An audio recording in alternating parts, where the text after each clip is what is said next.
Welcome to Uniquely Loved, a celebration of authenticity and divine inspiration. We are encouraged to be our own unique, authentic selves. Join me, Tech Witch Niki, as we discuss spiritual gifts and skills we can develop and enhance, speak with amazing people using their skills in a variety of ways, and explore the different ways to connect to the wonders of the universe. Hello, my loves.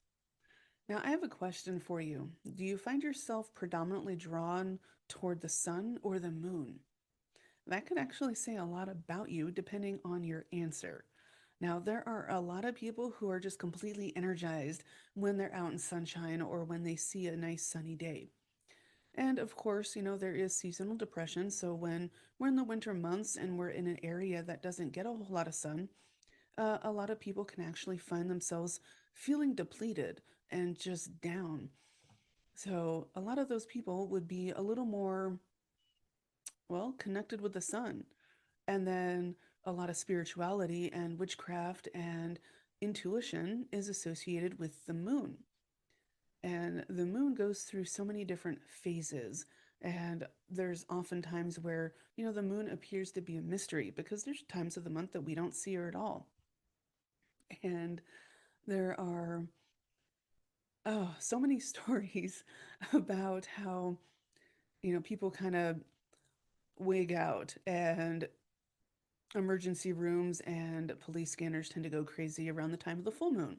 Or some people get really, really energized, whether it be the full moon or even the new moon.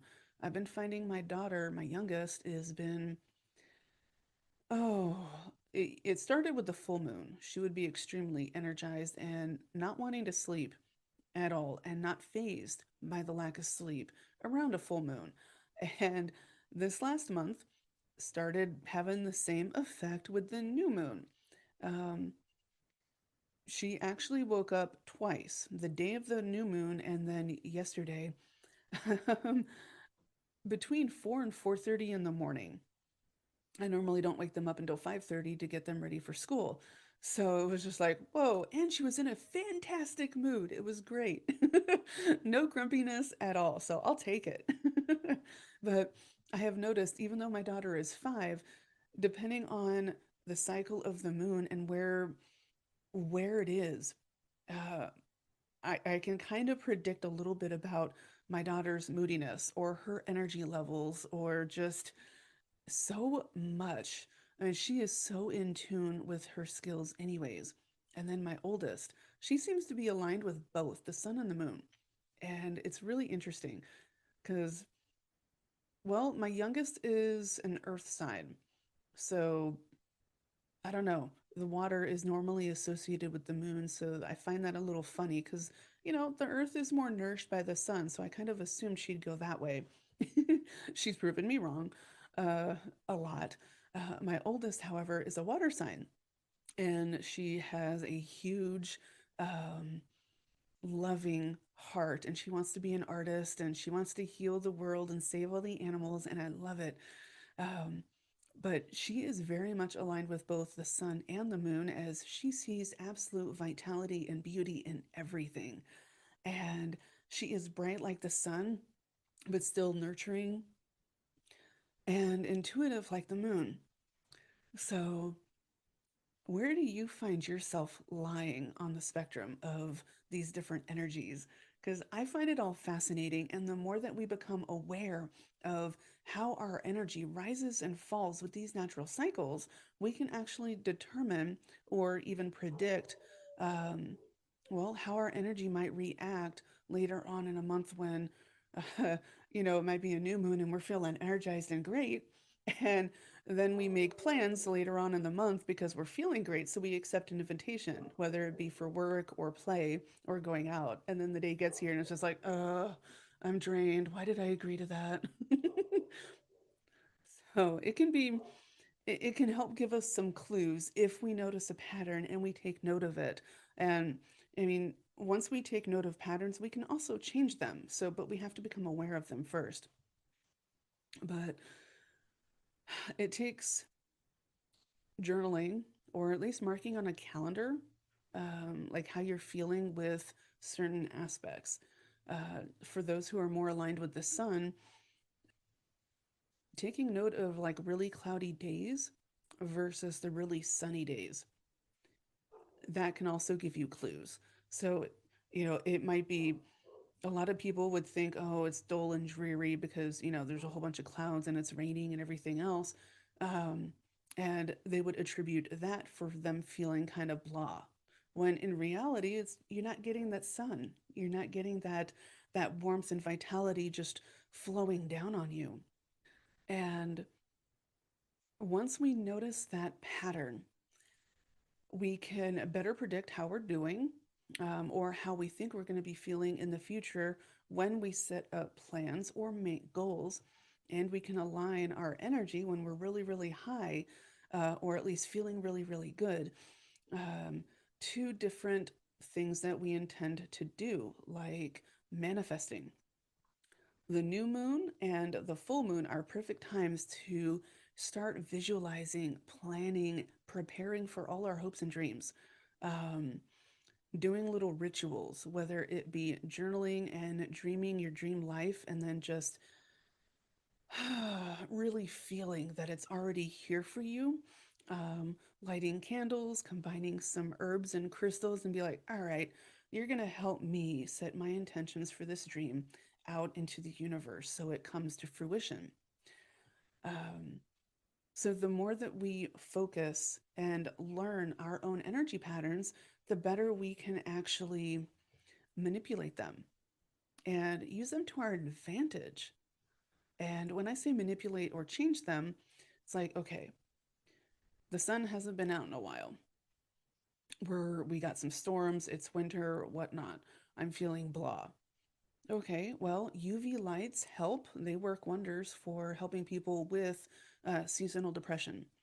Another way that we can do that is visualize and connect our own energy to the energy of the sun. Now, I am going to channel the energy of the sun to you now so you can start to actually feel, or sense, because everyone's at a different level. You may not feel it right away, but a part of you is, because our soul is receptive no matter our skill level in the physical. So I'm channeling the energies of the sun so you can get an idea, energetically speaking, of how that could feel. And then all you have to do, it does take practice. So I know saying all you have to do, it makes it really seem simple. But once you get the steps down, it is simple, but it's getting out of the logic mind, saying, oh, this can't be done, when it can. It is done by so many people all over the world. Energy healing is a thing. Drawing down the energy of the sun or the moon is a thing. And all you do is visualize, sense, or think, meaning intend, because we're focusing our will to reach up and touch the sun. Soak up all that warmth, all that vitality, all that luminescence, and the energies and the nutrients that we need for it.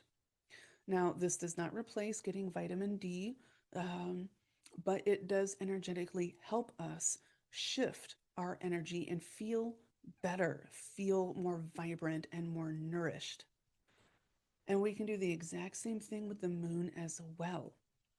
We don't actually have to wait until a full moon to be able to draw down the energy of a full moon.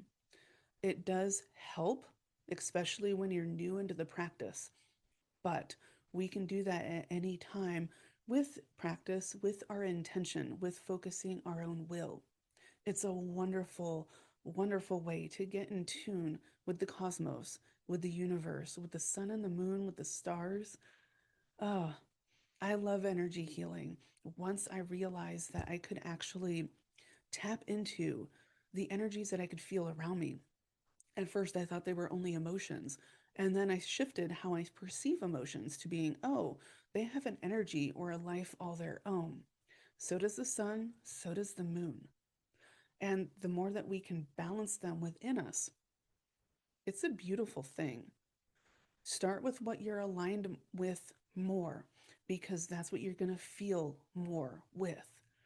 And Every time we get drawn to something, whether it be the sun or the moon or a pretty flower, that something within that is calling out to us for a reason. So the moon is all about intuition, the subconscious, illusion, magic, transformation. The moon reflects the sunlight. So it provides us a wonderful reflection of the healing that we need to do in order to keep growing and expanding. It provides a wonderful pool for us to just kind of release all our emotions, everything heavy into, if we so desire. It's also extremely protective. I know many people who draw down the energy of the moon to form a divine white bubble of light of protection around them before they go anywhere. And then the sun is life giving, nourishing, vibrant. It helps us feel alive. And then we got the colors yellow and orange, which are predominantly joyful, creative, happy. And that flower that I mentioned earlier, perhaps it's a certain color. If you're drawn to it, something within that color or that scent is calling to you. And when I said it, I only said it because I had a picture of a pretty yellow flower in my mind. Um, so that might resonate with somebody. Yellow is a color of joy, of happiness. It is the color of the sun and the stars. So start becoming aware of how your energy fluctuates. Ah, I channeled the energy of the sun. Let me channel the energy of the moon to you now. For me, it kind of feels very cooling and soothing. In this way, you can get an idea of how each of them are. They do provide a wonderful balance for each other. And oh, by the way, if you can't see either due to storms or anything, maybe you're just stuck inside, there are stones that have the properties of both of them. Selenite is an example for the moon, and there are so many for either. But sunstone and fire quartz are two that are associated with the sun. Okay, so we've channeled the energy of the sun, the energy of the moon. My hands are tingling, so I'm going to go ahead and channel both of them together and kind of give you an idea how it can feel in a balanced way. Some may feel sensations of warmth and coolness. Some may just feel little tingles, whether it be on the hands or the side of the body.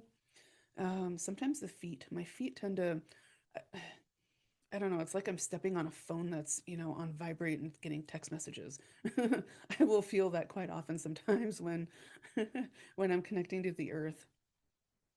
Um, Sometimes I'll feel warmth like I'm actually outside and I can feel the warmth of the sun on my hair and I'm still indoors. So there's nothing wrong with any of these sensations and they are not to be feared at all, I promise you. Those are the energies of either your guides, your ancestors, or your soul reaching out and being like, all right, I need a little bit of this happiness right here. Oh, there's some hope. I need that. And it's just you and your soul and your heart balancing all your internal energetic systems. So become self-aware of how your energy fluctuates and then play around with it and see if you can actually affect change within yourself. And that is a wonderful way to start learning how to work with energy. I hope you enjoyed. I love you. I support you. Always remember, you are accepted, you are valid, and you are loved.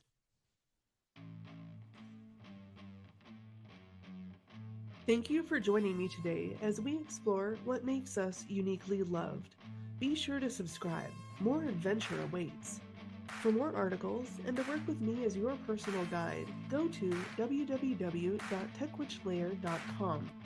Always remember, you are accepted, you are valid, you are loved.